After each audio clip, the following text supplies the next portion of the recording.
Hello aspirants, welcome to unlock GS academy. चलिए start करते हैं नवंबर मंथ का 6 सेशन, जिसमें हम न्यूज़पेपर की एग्जाम ओरिएंटेड इंपॉर्टेंट न्यूज़ को मल्टीपल चॉइस क्वेश्चन के थ्रू कवर करते हैं। तो चलिए देख लेते हैं आज हम कौन से टॉपिक कवर करने वाले हैं। प्रीवियस 30 टॉपिक हम प्रीवियस 5 सेशन में कवर करा चुके हैं, जिसका लिंक आपको डिस्क्रिप्शन में मिल जाएगा। आज हम बात करेंगे अभी तमिलनाडु के गवर्नर आर.एन. रवि के कारण गवर्नर की पोस्ट अभी चर्चा में है, तो चर्चा करेंगे गवर्नर ऑफ स्टेट के बारे में। देन हम देखेंगे South Asia drought monitoring system के बारे में। यूनाइटेड नेशन एनवायरनमेंट प्रोग्राम के द्वारा भी एडेप्टेशन गैप रिपोर्ट रिलीज की गई है, तो चर्चा करेंगे इसके बारे में। एक स्कीम IIPDF स्कीम के बारे में चर्चा करेंगे। डिफेंस प्रोक्योरमेंट प्रोसीजर के अंतर्गत मेक कैटेगरी क्या होती है उसके बारे में देखेंगे। सुप्रीम कोर्ट के द्वारा एम्प्लॉय पेंशन स्कीम से संबंधित अभी एक फैसला दिया गया है, तो जानेंगे एम्प्लॉय पेंशन स्कीम 1995 के बारे में। तो चलिए स्टार्ट करते हैं आज का एक इम्पॉर्टेंट सेशन। ये क्वेश्चन यूपीएससी में आया हुआ क्वेश्चन है, जिसमें आपसे ये पूछा गया है कि गवर्नर ऑफ स्टेट होता है, उसकी कौन कौन सी डिस्क्रिशनरी पावर्स होती हैं, जिसके रिगार्डिंग आपको 4 स्टेटमेंट दिए गए हैं। फर्स्ट स्टेटमेंट में आपसे कहा गया है कि जो प्रेसिडेंट रूल इम्पोज करने से संबंधित रिपोर्ट को प्रेसिडेंट के पास भेजना। सेकंड में आपसे कहा गया है कि मिनिस्टर्स को अपॉइंट करना। थर्ड में आपसे कहा गया है कि कुछ बिल ऐसे होते हैं जिसको स्टेट लेजिस्लेचर से पास किए हुए, जिसको प्रेसिडेंट के कंसिडरेशन के लिए भेजना होता है। फोर्थ स्टेटमेंट में आपसे कहा गया है कि जो स्टेट गवर्नमेंट से संबंधित जो बिजनेसेस हैं उससे संबंधित रूल्स बनाने का डिस्क्रिशनरी पावर गवर्नर के पास होता है। तो इसमें से आपको करेक्ट आंसर फाइंड आउट करना है, तो चलिए देख लेते हैं इसका आंसर। इसमें फर्स्ट स्टेटमेंट में जो बात की गई है कि जो प्रेसिडेंट रूल से संबंधित इम्पोज करने के लिए प्रेसिडेंट को एक रिपोर्ट भेजना, तो ये गवर्नर की एक डिस्क्रिशनरी पावर के अंतर्गत आता है, तो ये स्टेटमेंट करेक्ट है। सेकंड में कहा गया है कि मिनिस्टर्स की अपॉइंटमेंट करना, तो इसके अंतर्गत जो गवर्नर होता है उसकी डिस्क्रिशनरी पावर काम नहीं करती। वह जो चीफ मिनिस्टर होता है उसकी सिफारिश के अंतर्गत मिनिस्टर्स को अपॉइंट करता है, तो ये रॉन्ग स्टेटमेंट हो जाएगा। थर्ड में जो बात की गई है कि कुछ बिल ऐसे होते हैं जो कि स्टेट लेजिस्लेचर से जो पास होते हैं उसको प्रेसिडेंट के कंसिडरेशन के लिए भेजना होता है, तो यह भी करेक्ट स्टेटमेंट है। इसके अलावा फोर्थ स्टेटमेंट में जो बात की गई है कि जो स्टेट गवर्नमेंट से संबंधित जो उनके कंडक्ट हैं, उस जो बिजनेसेस हैं उससे संबंधित रूल बनाने का अधिकार, उसकी डिस्क्रिशनरी पावर गवर्नर के पास होती है, तो ये भी रॉन्ग स्टेटमेंट है, क्योंकि ये जो स्टेट गवर्नमेंट से संबंधित जो कंडक्ट और बिजनेसेस होते हैं उससे संबंधित रूल काउंसिल ऑफ मिनिस्टर की एडवाइस के पर ही गवर्नर के द्वारा बनाई जाती है, तो ये उसकी डिस्क्रिशनरी पावर नहीं है, तो ये रॉन्ग स्टेटमेंट हो जाएगा। इसलिए इसका जो आंसर हो जाएगा 1 और 3 ओनली। चलिए देख लेते हैं अभी इसके रिसेंट कॉन्टेक्स्ट के बारे में। अभी क्या हुआ है, रीजनल पार्टी लीडर्स ने जो लाइक माइंडेड जो आपके एमपीज थे उन्होंने एक मेमोरेंडम ऑफ एड्रेस को साइन करके ऑनरेबल प्रेसिडेंट के सामने उसको पेश किया, जिसमें उन्होंने कहा कि जो तमिलनाडु के गवर्नर आर.एन. रवि हैं उनको तुरंत प्रभाव से उनको हटाया जाए। अगर हम गवर्नर के अपॉइंटमेंट और रिमूवेबल की बात करें तो ये आर्टिकल 155 और 156 के अंतर्गत आता है, जो कि गवर्नर अपॉइंट किया जाता है प्रेसिडेंट के द्वारा, और ये जो अपना ऑफिस को होल्ड करता है वह प्रेसिडेंट के प्रसाद पर्यंत यानी कि प्लेजर्स पर ये धारण करता है। और यदि प्रेसिडेंट का प्लेजर विड्रॉ कर लिया जाता है उसके जो 5 ईयर का जो टर्म होता है उससे पहले, तो गवर्नर को अपना इस्तीफा इसके अंतर्गत देना पड़ता है। इसके अलावा कॉन्स्टिट्यूशन में इस बात का कोई प्रोविजन नहीं दिया गया है कि अगर गवर्नर और जो स्टेट गवर्नमेंट है उनके जो ओपिनियन है वह डिफरेंट होते हैं तो वह पब्लिकली उनको इंगेज कर सकें, तो इस तरीके का प्रावधान कॉन्स्टिट्यूशन के अंतर्गत नहीं दिया गया है। इसके अलावा अगर हम बात करें जो वेरियस रिकमेंडेशन दी गई हैं कि जो गवर्नर के पोस्ट से संबंधित, गवर्नर को उसके पद से हटाने से संबंधित, जिसमें BP Singhal versus union of India का जो 2010 का मामला था, जिसके अंतर्गत सुप्रीम कोर्ट के द्वारा ये कहा गया था कि जो प्लेजर्स की बात की जाती है कि जो गवर्नर है वह राष्ट्रपति के प्रसाद पर्यंत अपने पद को धारण करता है, तो लेकिन अगर ये राष्ट्रपति उसको उसके पद से हटा सकता है, लेकिन वह जो हटाने का जो तरीका होगा वह मनमाना नहीं होना चाहिए, कोई अनरीजनेबल मैनर उसके अंतर्गत नहीं होना चाहिए। इसके अलावा जो सरकारिया कमीशन था उसने 1988 में अपनी रिकमेंडेशन दी थी। उन्होंने ये कहा था कि जो गवर्नर है उसका जो टेन्योर है 5 ईयर्स का, उससे पहले उसको नहीं हटाया जाना चाहिए, एक्सेप्ट उन्हें कुछ सर्कमस्टांसेस दी थी कि उनको छोड़कर इसके अंतर्गत उनको गवर्नर को नहीं हटाया जाना चाहिए। इसके अलावा उन्होंने कहा था कि ये तरीके का प्रोविजन बना दिया जाना चाहिए जिसमें गवर्नर को इम्पीच किया जा सके असेंबली के द्वारा। इसके अलावा 2010 में पुंछी कमीशन के द्वारा भी इस तरीके की रिकमेंडेशन दी गई कि जो प्रेसिडेंट के प्रसाद पर्यंत की जो बात कॉन्स्टिट्यूशन के अंतर्गत लिखी गई है उसको हटा दिया जाना चाहिए, और साथ ही साथ जो गवर्नर को हटाने की जो प्रोसेस है उसके अंतर्गत वह ऐसा होना चाहिए कि वह स्टेट लेजिस्लेचर के द्वारा रिजोल्यूशन पास करके उसको उसके पद से हटाया जा सके। इसके अलावा जो सरकारिया कमीशन है और जो पुंछी कमीशन है, ये आपसे पूछ सकता है कि ये किस से संबंधित है। तो ये सेंटर स्टेट रिलेशन से संबंधित कमेटियां निर्धारित किए गए थे कमीशन समय समय पर, और इनकी रिकमेंडेशन सेंटर और स्टेट के रिलेशन को बेहतर बनाने के लिए इन्होंने रिकमेंड किया था। इसके अलावा अगर हम बात करें आर्टिकल 163 ऑफ द कॉन्स्टिट्यूशन है, वह ये कहता है कि गवर्नर अपनी जो फंक्शन है वो एक्सरसाइज करेगा जो राज्य में काउंसिल ऑफ मिनिस्टर होती है, जो कि आपके मंत्रिपरिषद होती है, उसकी एड एंड एडवाइस पर। इसमें कुछ एक्सेप्शंस दी गई हैं कि वह कुछ डिस्क्रिशनरी उसकी पावर है, उसके अंतर्गत भी वह अपनी डिस्क्रिशन का यूज कर सकता है। अगर हम बात करें आर्टिकल 356 के अंतर्गत, जिसके अंतर्गत प्रेसिडेंट रूल को दिया गया है, तो इसमें गवर्नर के पास ये डिस्क्रिशनरी पावर है कि वह रिपोर्ट दे सके प्रेसिडेंट को कि वह इम्पोज कर किया जाए उस राज्य में प्रेसिडेंट रूल को। ये उस स्थिति में राष्ट्रपति को रिपोर्ट भेज सकता है जिसके अंतर्गत राज्य का जो शासन है वह संविधान के अनुसार नहीं चल रहा है या नहीं चलाया जा सकता है। तो उस कंडीशन में ये गवर्नर प्रेसिडेंट को रिपोर्ट भेज सकता है और ये पावर उसकी डिस्क्रिशनरी पावर है। इसके अलावा जो अपॉइंट करता है वह चीफ मिनिस्टर को और जो अदर मिनिस्टर्स को। तो ये जो चीफ मिनिस्टर और जो अदर मिनिस्टर्स होते हैं वे गवर्नर के प्लेजर्स पे काम करते हैं, उसके प्रसाद पर्यंत इनका पद होता है। लेकिन जो ये मिनिस्टर्स को जो उनके जो पद धारण करवाते हैं तो वह उसकी एक कोई डिस्क्रिशनरी पावर नहीं है। जो मंत्रिपरिषद के अंतर्गत जो मंत्री होते हैं उसको अपॉइंट करने की पावर जो चीफ मिनिस्टर जिस तरीके की रिकमेंडेशन गवर्नर को देगा उसी आधार पर गवर्नर उन मंत्रियों को अपॉइंट इसके अंतर्गत करता है। तो मंत्रियों को अपॉइंट करने की उसकी कोई डिस्क्रिशनरी पावर नहीं है। इसके अलावा अगर हम बात करें गवर्नर को कुछ सर्टेन बिल्स होते हैं जिसको स्टेट लेजिस्लेचर के द्वारा जो पास किए जाते हैं उसको प्रेसिडेंट के कंसिडरेशन के लिए भेजना पड़ते हैं। ऐसे कुछ केस होते हैं कि अगर कोई लेजिस्लेचर ऐसा बिल पारित करता है जो कि जो हाई कोर्ट है उसकी पावर को कम करता हो, या कोई ऐसा बिल है जो कि ऐसे कोई इसके अंतर्गत प्रोविजन है जो कि संविधान के खिलाफ हो, साथ ही साथ जो डायरेक्टिव प्रिंसिपल ऑफ स्टेट हैं डीपीएसपी हैं उसके खिलाफ हो, उसकी पॉलिसी के अगेंस्ट हो, या कोई देश के लार्जर इंटरेस्ट से संबंधित उसके अंतर्गत प्रावधान हो जिस पर जो नेशनल इंपॉर्टेंस का जो ऐसा विषय हो जिस पर सभी लोगों का ध्यान जाना चाहिए, तो उसको वह प्रेसिडेंट के कंसिडरेशन के लिए उसको उन बिलों को भेजना पड़ता है। तो ये उसकी डिस्क्रिशनरी पावर है। इसके अलावा जो स्टेट गवर्नमेंट है उसके जो बिजनेसेस हैं उसके जो ट्रांजेक्शन्स हैं वो एक कन्वीनियंट वे में हो सकें तो उसके लिए वह रूल डिफाइन करता है। लेकिन ये रूल को डिफाइन करना उसकी डिस्क्रिशनरी पावर नहीं है, बल्कि ये रूल जो बनाए जाते हैं वह advice of council of minister के आधार पर बनाए जाते हैं। तो ये क्वेश्चन हमने डिस्कस किया गवर्नर से संबंधित। चलिए चलते हैं नेक्स्ट क्वेश्चन पे। Next question South Asia drought monitoring system से संबंधित है जिसके रिगार्डिंग आपको दो स्टेटमेंट दिए गए हैं। फर्स्ट स्टेटमेंट में आपसे ये कहा गया है कि जो इंटरनेशनल वाटर मैनेजमेंट इंस्टीट्यूट है और जो Indian Council of Agriculture Research है उसने डेवलप किया है South Asia drought monitoring system को। सेकेंड स्टेटमेंट में आपसे कहा गया है कि ये इंडिकेट करता है कि प्रेजेंस ऑफ ड्रॉट जो सूखे की स्थिति को, साथ ही साथ उसकी कितनी ज़्यादा गंभीरता या सीवियरिटी है। तो इसमें आपको करेक्ट स्टेटमेंट फाइंड आउट करना है। तो चलिए देख लेते हैं इसका आंसर। इसमें जो फर्स्ट स्टेटमेंट में बात की गई है कि जो आपका South Asia drought monitoring system है ये तैयार किया गया है इंटरनेशनल वाटर मैनेजमेंट इंस्टीट्यूट और Indian Council of Agriculture Research के द्वारा, तो ये करेक्ट स्टेटमेंट है।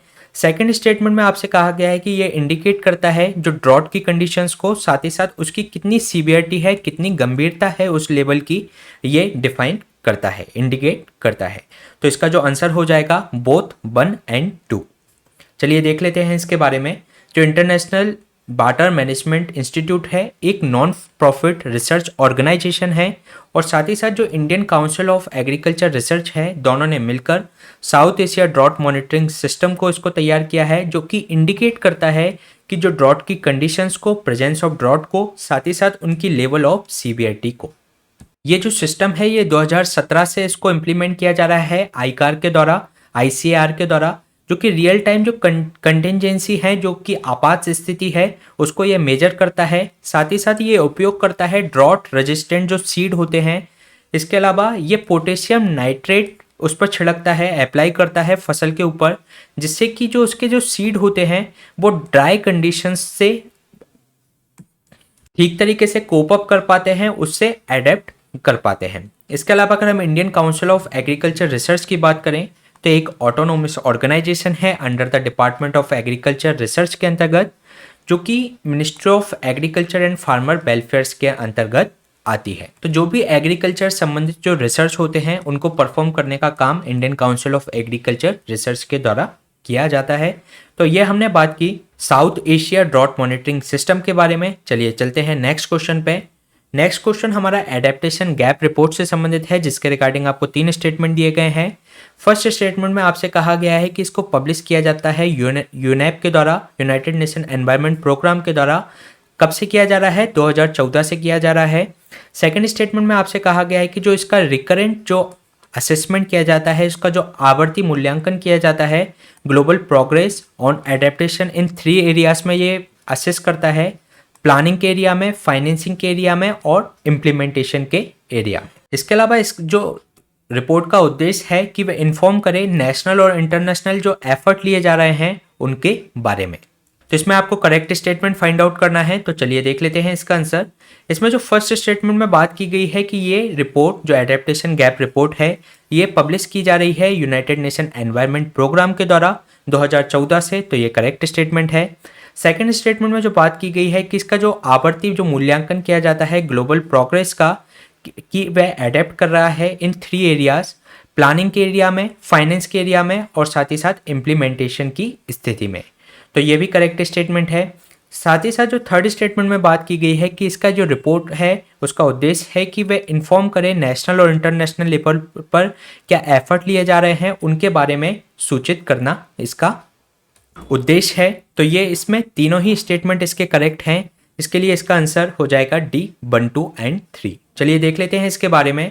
जो यूनाइटेड नेशन एनवायरनमेंट प्रोग्राम है उसने एडेप्टेशन गैप रिपोर्ट 2022 को भी रिलीज किया, जिसमें उसने असेस किया कि जो ग्लोबल एडेप्टेशन प्लानिंग है, फाइनेंसिंग है और इम्प्लीमेंटेशन जो एफर्ट हैं वो इनसफिशिएंट है, जो कि वल्नरेबल कम्युनिटी हैं उनको इससे लड़ने के लिए है। साथ ही साथ जो क्लाइमेट संबंधित जो इम्पैक्ट है उसकी जो रिस्क है वह रिस्क लगातार इसके अंतर्गत बढ़ रही है, उससे एडेप्ट करने की स्थिति में अभी नहीं है। इसके अलावा इन्होंने कुछ की पॉइंट्स स्पेसिफाई किए, जिसके अंतर्गत उन्होंने बताया कि जो प्रोग्रेस को, जो कि एडेप्टेशन प्लान 197 कंट्री के द्वारा जो अडॉप्ट किए गए थे United nation framework convention on climate change के अंतर्गत, तो उन्होंने केवल अभी 1/3 कंट्री ही ऐसी हैं जिन्होंने टाइम बाउंड टारगेट को रखा है एडेप्टेशन के, और इसके अंतर्गत भी जो 1/3 ने किया है उसके अंतर्गत भी 90% ही ऐसे हैं जो कि कंसीडर करते हैं जेंडर और डिसएडवांटेजेस ग्रुप को उस रिपोर्ट के अंतर्गत।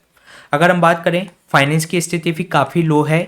अगर इसमें देखा जाए तो 5 to 10 टाइम्स लोअर है, जितना इसमें फाइनेंस दिया जा रहा है एडेप्टेशन के लिए वह 5 and 10 टाइम्स लोअर है उस फाइनेंस से जितना रिक्वायरमेंट है। अगर हम बात करें एडेप्टेशन के लिए जो इंक्रीज हुआ है $29 बिलियन इन 2020 में, जो कि 2019 की अपेक्षा केवल 4% ही उसके अंतर्गत इंक्रीज देखा गया है। इसमें फंड इंक्रीज हुआ है लेकिन वह काफ़ी नाकाफ़ी है। साथ ही साथ अगर हम रिकमेंडेशन की बात करें, इन्होंने रिकमेंड किया है कि हमें नेचर बेस्ड सॉल्यूशन अपनाने चाहिए टू लिंक जो मिटिगेशन और जो एडेप्टेशन हमारे एफर्ट हैं, जिसमें प्लानिंग, फाइनेंसिंग और इम्प्लीमेंटेशन के लिए, जो कि हमें को बेनिफिट करेंगे। साथ ही साथ अगर हम बात करें, ये इंश्योर करता है न्यू बिजनेस मॉडल को, जिससे कि जो एडेप्टेशन प्रायोरिटीज़ हैं उसको इन्वेस्टेबल जो प्रोजेक्ट्स हैं उसके अंतर्गत लागू किया जा सके। साथ ही साथ ये इंश्योर करता है availability of climate risk data और इन्फॉर्मेशन को, जिससे कि उसका बेहतर तरीके से असेसमेंट किया जा सके। साथ ही साथ ये इम्प्लीमेंटेशन ऑपरेशनलाइज करने की कोशिश करेगा अर्ली वार्निंग सिस्टम को, जिससे कि जो वल्नरेबल कम्युनिटीज़ हैं उनको अवेयर किया जा सके आने वाले डिजास्टर्स के लिए, और वह एडेप्ट कर सके उस डिजास्टर्स के साथ। इसके अलावा अगर हम बात करें यूनाइटेड नेशन एनवायरनमेंट प्रोग्राम की, तो United Nation Environment Programme establish हुआ था 1972 के अंतर्गत। United Nation Conference on the Human Environment जो कि स्टॉकहोम में आयोजित की गई थी, जिसको हम UNCHE के रूप में भी जानते हैं। इसके अलावा अगर हम बात करें यूनेप का जो हेडक्वार्टर है वह नैरोबी केन्या के अंतर्गत है, जो कि कोलैबोरेट करता है 193 मेंबर स्टेट्स को।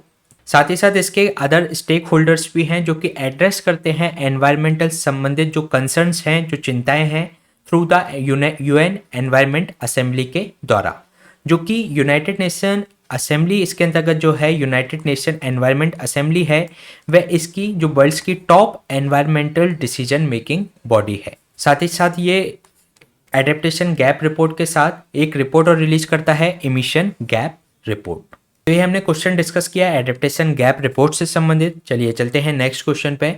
नेक्स्ट क्वेश्चन ये है आपका India infrastructure project development fund scheme यानी कि IIPDF स्कीम के बारे में, जिसके रिगार्डिंग आपको 3 स्टेटमेंट दिए गए हैं। फर्स्ट स्टेटमेंट में आपसे कहा गया है कि जो IIPDF स्कीम है ये नोटिफाई की गई है डिपार्टमेंट ऑफ इकोनॉमिक अफेयर्स के द्वारा, जो कि मिनिस्ट्री ऑफ फाइनेंस के अंतर्गत आता है। सेकेंड स्टेटमेंट में आपसे कहा गया है कि ये एक सेंट्रली स्पॉन्सर्ड स्कीम है, जो कि PPP प्रोजेक्ट्स हैं उनको फंडिंग, जो नेसेसरी फंडिंग सपोर्ट है वह इसके द्वारा प्रोवाइड कराया जाता है। थर्ड स्टेटमेंट में आपसे कहा गया है कि वर्ल्ड बैंक के डेटा के अनुसार जो प्राइवेट पार्टिसिपेशन है इंफ्रास्ट्रक्चर के अंतर्गत, उसमें इंडिया की फर्स्ट रैंक है इन डेवलपिंग कंट्रीज में। तो इसके अंतर्गत आपको करेक्ट स्टेटमेंट फाइंड आउट करना है। तो चलिए देख लेते हैं इसका आंसर।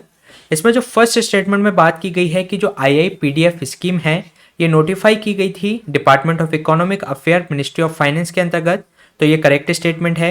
सेकेंड स्टेटमेंट में जो बात की गई है कि ये सेंट्रली स्पॉन्सर्ड स्कीम है, तो ये रॉन्ग है, क्योंकि एक सेंट्रल सेक्टर स्कीम है, ये सेंट्रल सेक्टर स्कीम है, तो इसलिए ये रॉन्ग स्टेटमेंट हो जाता है। लेकिन ये जो PPP प्रोजेक्ट्स हैं उनको फंडिंग सपोर्ट इसके द्वारा प्रोवाइड कराया जाता है। थर्ड स्टेटमेंट में जो बात की गई है कि वर्ल्ड बैंक के डेटा के अनुसार प्राइवेट पार्टिसिपेशन इन इंफ्रास्ट्रक्चर में इंडिया की रैंक फर्स्ट है, तो ये रॉन्ग स्टेटमेंट है, क्योंकि इंडिया की रैंक इसके अंतर्गत सेकंड है, ना कि फर्स्ट। तो इसमें सेकंड और थर्ड स्टेटमेंट रॉन्ग, तो इसलिए इसका जो आंसर हो जाएगा C1 ओनली। चलिए देख लेते हैं अभी इसके रिसेंट कॉन्टेक्स्ट के बारे में। IIPDF स्कीम है जिसको हम scheme for financial support for project development expenses और PPP प्रोजेक्ट के नाम से भी जानते हैं। ये नोटिफाई की गई डिपार्टमेंट ऑफ इकोनॉमिक अफेयर्स के द्वारा, जो कि मिनिस्ट्री ऑफ फाइनेंस के अंतर्गत आता है। ये एक सेंट्रल सेक्टर स्कीम है जो कि जो क्वालिटी PPP प्रोजेक्ट्स हैं उसके डेवलपमेंट के लिए फंड प्रोवाइड कराता है, उसको फंडिंग सपोर्ट देता है। इसके अलावा ये प्रोजेक्ट को स्पॉन्सर करता है जो कि सेंट्रल और स्टेट गवर्नमेंट के लेवल पर होते हैं। इसके अलावा ये जो वायबल जो PPP प्रोजेक्ट हैं उसके लिए एक सेल प्रोवाइड कराता है, जिससे कि जो विजन है हमारा कि जो इंफ्रास्ट्रक्चर कंट्री का मॉडर्न हो, तो उसको विजन को हम इसके अंतर्गत प्राप्त कर सकते हैं।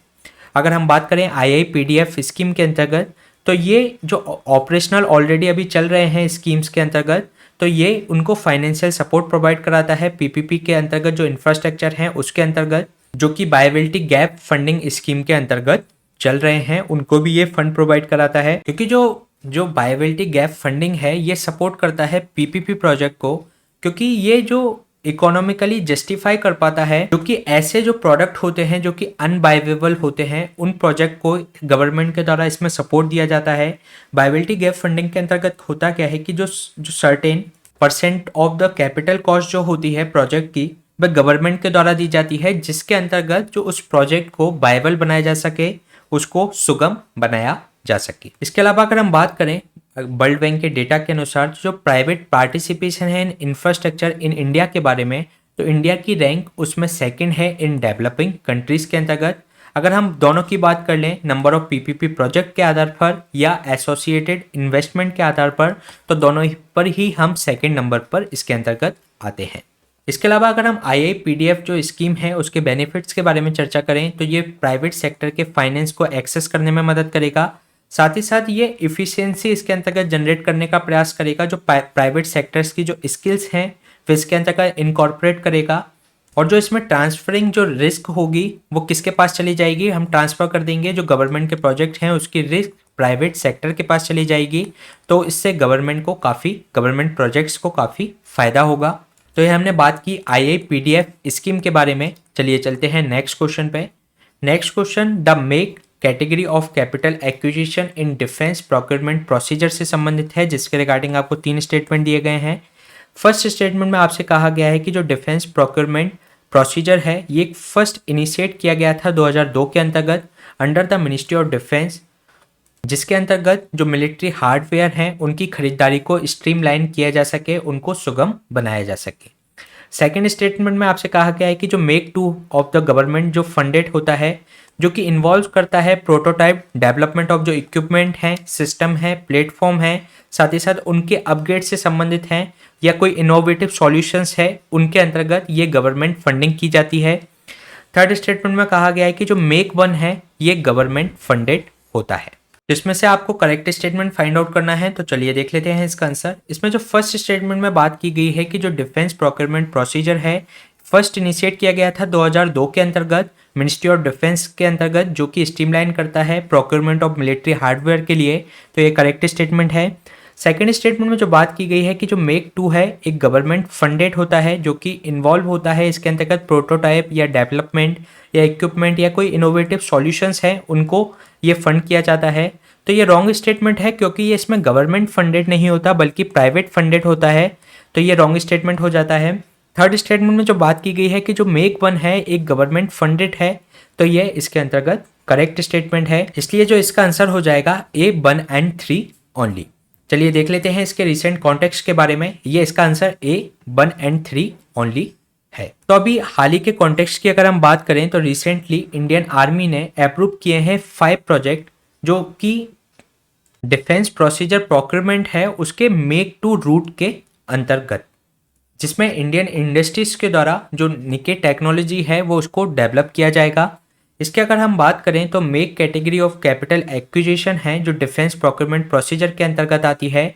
ये जो मेक कैटेगरी है एक वाइटल पिलर है फॉर जो कि make in India programme Bharat का जो चल रहा है उसके लिए। अगर हम बात करें डिफेंस प्रोसीजर प्रोक्योरमेंट के अंतर्गत तो ये फर्स्ट इनिशिएटिव था जो कि 2002 में इसको लागू किया गया था मिनिस्ट्री ऑफ डिफेंस के अंतर्गत।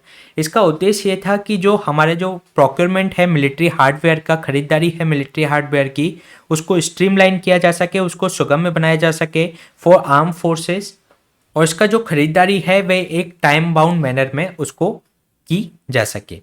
अगर हम बात करें ये जो रिफॉर्म है इसमें 2016 में इसमें रिफॉर्म लाया गया जो कि एम्फेसाइज करता है कि जो इंडिजिनसली जो डिज़ाइन जो डेवलप और मैन्युफैक्चरिंग वेपन सिस्टम को तैयार किया जा सके और डिफेंस मैन्युफैक्चरिंग के अंतर्गत आत्मनिर्भरता यानी कि सेल्फ रिलायंस को हासिल किया जा सके। अगर हम मेक प्रोसीजर की बात करें इसके अंतर्गत 2 कैटेगरीज आती हैं, एक तो मेक 1 है और एक मेक 2 है। मेक 1 की अगर हम बात करें तो इसमें आप ध्यान दीजिएगा ये गवर्नमेंट फंडेड होता है। जो भी इसके अंतर्गत जो प्रोजेक्ट आते हैं उसमें गवर्नमेंट फंडिंग लगभग 90% तक होती है और इसको रिलीज किया जाता है फेज मैनर में जो कि उसकी प्रोग्रेस और उसके प्रोग्राम के अंतर्गत होती है। इसके अलावा अगर हम बात करें मेक 2 की तो ये इसका जो फंडिंग की जाती है वह इंडस्ट्रीज के द्वारा की जाती है। इसके अंतर्गत इन्वॉल्व होते हैं जो भी आपके प्रोटोटाइप होते हैं उनके डेवलपमेंट, जो इक्विपमेंट है, सिस्टम है, प्लेटफॉर्म है, साथ ही साथ उससे संबंधित कोई अपग्रेडेशन है, और इसके अलावा जो इंपोर्ट सब्सटीट्यूशन हमें तैयार करना है उससे संबंधित कोई इनोवेटिव सॉल्यूशन है तो इसके अंतर्गत ये इंडस्ट्री के द्वारा इसको फंड किया जाता है। इसके अंतर्गत गवर्नमेंट फंडिंग इसके अंतर्गत प्रोवाइड नहीं की जाती, ये आपको ध्यान होना चाहिए। तो मेक 1 के अंतर्गत गवर्नमेंट फंडेड है और मेक 2 के अंतर्गत इंडस्ट्री फंडेड है। तो ये हमने क्वेश्चन डिस्कस किया मेक कैटेगरी से संबंधित। चलिए चलते हैं नेक्स्ट क्वेश्चन पे। Next question employ pension scheme 1995 से संबंधित है जिसके रिगार्डिंग आपको 2 स्टेटमेंट दिए गए हैं। फर्स्ट स्टेटमेंट में आपसे कहा गया है कि ये स्कीम फॉर्मुलेट की गई थी एम्प्लॉय पेंशन के रूप में, जिसके अंतर्गत जो एम्प्लॉयर है जो कि नियोजक है उसको 8.33% कॉन्ट्रीब्यूशन करना होता है जो कि होता है प्रोविडेंट फंड कॉर्पस के अंतर्गत। सेकेंड स्टेटमेंट में आपसे कहा गया है कि ये जो स्कीम है इसमें जो पेंशनेबल जो सैलरी कैप है वह लिमिट जो रखी गई है वो 50,000 पर मंथ रखी गई है। तो इसमें आपको करेक्ट स्टेटमेंट फाइंड आउट करना है, तो चलिए देख लेते हैं इसका आंसर। इसमें जो फर्स्ट स्टेटमेंट में बात की गई है कि ये स्कीम फॉर्मुलेट की गई थी एम्प्लॉय पेंशन के लिए, जिसके अंतर्गत पेंशन का जो फंड का है जो 8.33% है एम्प्लॉयर को कंट्रीब्यूट करना होता है प्रोविडेंट फंड कॉर्पस के अंतर्गत, तो ये करेक्ट स्टेटमेंट है। सेकंड स्टेटमेंट में जो बात की गई है कि इसमें जो पेंशनेबल जो सैलरी कैप है वह 15,000 पर मंथ की इसके अंतर्गत कैप निर्धारित है। तो इसमें जो आंसर हो जाएगा सी बोथ 1 एंड 2 इसके अंतर्गत हो जाएगा। अगर हम बात करें एम्प्लॉयमेंट प्रोविडेंट फंड की, जो एक मिसलेनियस प्रोविजन एक्ट है 1952 के अंतर्गत, जब ये एक्ट बना था तो ओरिजिनली इसके अंतर्गत जो एम्प्लॉय पेंशन स्कीम शामिल नहीं थी, लेकिन 1995 के अंतर्गत इसमें अमेंडमेंट किया गया और इसके अंतर्गत एम्प्लॉय पेंशन स्कीम को शामिल किया गया, जिसके अंतर्गत जो एम्प्लॉयर होता है उसको 8.33% कॉन्ट्रीब्यूट करना पड़ता है प्रोविडेंट फंड कॉर्पस के अंतर्गत। अगर हम बात करें पहले इसकी जो लिमिट थी वह लगभग 5,000 थी, जो आपको ध्यान नहीं रखनी, क्योंकि अब जो लिमिट हो गई है वह 15,000 पर मंथ इसके अंतर्गत हो गई है 2014 के अमेंडमेंट के द्वारा। जो ईपीएस स्कीम है, एम्प्लॉय पेंशन स्कीम है, ये एडमिनिस्ट्रेट की जाती है ईपीएफओ के द्वारा, जिसका उद्देश्य है कि जो प्रोवाइड कर सके एम्प्लॉय को पेंशन जब वह अपनी 58 वर्ष की आयु पूरी कर चुका होता है। इसके अंतर्गत जो एम्प्लॉय होता है और जो एम्प्लॉयर होता है दोनों को 12% कॉन्ट्रीब्यूशन करना होता है। अगर हम बात करें 12% कॉन्ट्रीब्यूशन जो एम्प्लॉयर का होता है वह 2 भागों में बंटता है। एक तो 3.67% जो कॉन्ट्रीब्यूशन होता है वह उसके ईपीएफ खाते में जाता है, और जो 8.33% जो कॉन्ट्रीब्यूशन होता है वो ईपीएस स्कीम के अंतर्गत जाता है। लेकिन जो एम्प्लॉय का जो कंट्रीब्यूशन होता है वह ईपीएफ खाते में पूरा का पूरा 12% होता है, उसको स्प्लिट नहीं किया जाता। इसके अलावा गवर्नमेंट ऑफ इंडिया भी इसके अंतर्गत 1.16% कंट्रीब्यूट करती है। इसके अलावा अगर हम बात करें इसमें 2014 में इसमें अमेंडमेंट किया गया ईपीएस के अंतर्गत, जिसके अंतर्गत जो पेंशनेबल जो सैलरी कैप है उसको बढ़ाकर 15,000 कर दिया गया। इसके अलावा इसके द्वारा ये कहा गया कि जो 12% जो उनको ईपीएफ खाते में उनको कंट्रीब्यूट करना होता था तो ये करा सकते हैं 8.33% उनकी जो एक्चुअल सैलरी है जो कि एक्सीड करते हैं 15,000 की कैप से, तो उन्हें 8.33% ईपीएस खाते में वे जमा करा सकते हैं, कंट्रीब्यूट कर सकते हैं। इसके लिए जो ऑल ईपीएस मेंबर थे उनको सितंबर 2014 में लगभग 6 मंथ की उनको ऑप्ट करने के लिए अमेंडमेंट स्कीम को चांस दिया गया था। हालांकि इसमें यह भी कहा गया था जो 15,000 से जो सैलरी उनकी एक्सीड करती है तो उसमें का जो एडिशनल 1.16% है वह पेंशन फंड में जमा करा सकते हैं। अगर हम बात करें अभी 4 नवंबर को सुप्रीम कोर्ट का जजमेंट आया, जिसके अंतर्गत जो सुप्रीम कोर्ट ने ईपीएफओ के मेंबर्स को रूलिंग दी कि जो अवेल करना चाहते हैं ईपीएस में, जो अवेल कर रहे हैं ईपीएस के अंतर्गत, उनके लिए एक अनदर अपॉर्चुनिटी है कि अगले 4 महीने के अंतर्गत वे ऑप्ट कर सकें कि वे 8.33% जो इनकी एक्चुअल सैलरी का है वह ईपीएस के अंतर्गत कंट्रीब्यूट कर सकें, जो कि जिन एम्प्लॉय की जो सैलरी है 15,000 पर मंथ से ज़्यादा है। इसके अलावा सुप्रीम कोर्ट के द्वारा ये भी कहा गया कि इसमें जो अमेंडमेंट किया गया था 2014 के अंतर्गत, जिसमें उनको 1.16% जो उनकी सैलरी एक्सीड करती थी 15,000 से ऊपर, तो वह उनको कंट्रीब्यूट कर सकते थे ईपीएफ के अंतर्गत। तो ये एक जो employ provident fund and miscellaneous provision act है 1952 के अंतर्गत, तो ये उसका अल्ट्रा वायरस है, यानी कि वह उसका उल्लंघन है। इसमें इंपॉर्टेंट आपके लिए है कि आप ईपीएफओ के बारे में आपको पता हो कि वह इस 1952 के एक्ट के अंतर्गत बनी है, एक स्टैट्यूटरी बॉडी है। साथ ही साथ इसमें जो कैप है वह 15,000 की कैप है, ये आपको पता होना चाहिए। इसके अलावा जो ईपीएस में जो कंट्रीब्यूशन है वह 8.33% का कंट्रीब्यूशन इसके अंतर्गत होता है। तो इतनी सी बात इसमें आपको पता होनी चाहिए। तो ये हमने क्वेश्चन डिस्कस किया एम्प्लॉय पेंशन स्कीम से संबंधित। इसी तरीके के सेशन हम आपके बीच में लाते रहेंगे। Please stay tune and subscribe the unlock GS academy. Thank you.